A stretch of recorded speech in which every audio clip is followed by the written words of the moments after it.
Now, let's talk about the sad thing about the fall into sin. That's our next question as I'm watching the clock.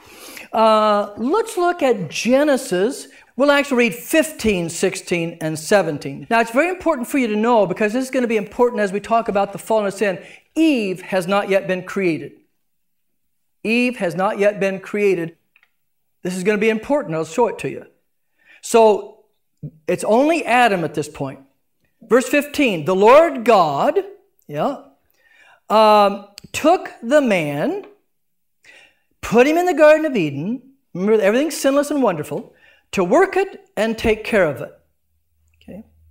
By the way, that shows that work is good. Work becomes a drudgery only after the fall into sin. It becomes a rat race and all that stuff. Okay. And the Lord God commanded the man, you are free to eat from any tree in the garden, but you must not eat from the tree of the knowledge of good and evil, for when you eat of it, you will surely die. Now, a couple of thoughts right here. This is a test. Okay? This is a test. How do you know if you really love someone or somebody loves you? Okay? This is how Adam and later Eve were going to show their love for God. And so that we do not do what human beings normally do and get real harsh and judgmental with God, thinking, well, why did he give this test and everything? Okay? It's only one thing. This is not a great burden, is it? He didn't lay down a book with 747 rules and say, if you break one, you're in trouble. No, what was it?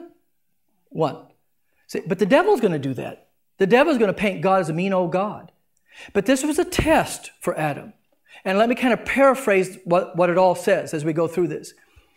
God says, you know, Adam, look at what I've made. Yeah, this is great. This is sinless, perfect, no sin, no death. Everything's wonderful. Okay? And this is your garden. You can eat of all the trees, etc., etc., etc.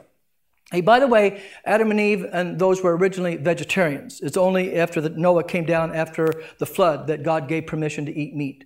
So he can eat of all the stuff in the garden, but one tree. Don't eat of that tree. Well, why not? That's the tree of the knowledge of good and evil. What does that mean? You see that tree, Adam? Yeah, I see it. That tree represents you rejecting me. Oh, what do you mean? Because you see, I'm your God, Adam. I'll tell you what's good and evil. I'll tell you what's right and wrong. You listen to me. I'm your God who loves you and gave you all this. If you go eat of that tree over there, that means you reject me. It means you want to decide what's good and evil. You want to decide what is right and wrong. I hope all of you see where this is all going already, can't you? Don't do that. Because if you want to decide on your own, independent of me, what's right and wrong, good and evil, you will die. And the reason for that is because God is the only source of life. We were talking about Yahweh before the class. Yahweh is a word for God. Some of you know that. It means I am. God is the only one who exists. Everything else is what? Created. And that means God, who is life, is the only source of life. If you have a relationship with God, you have life. If you don't have a relationship with God, you've got death. And we'll define that as physical, spiritual, and eternal. He says, don't go there, because if you reject me, the source of life, you'll die.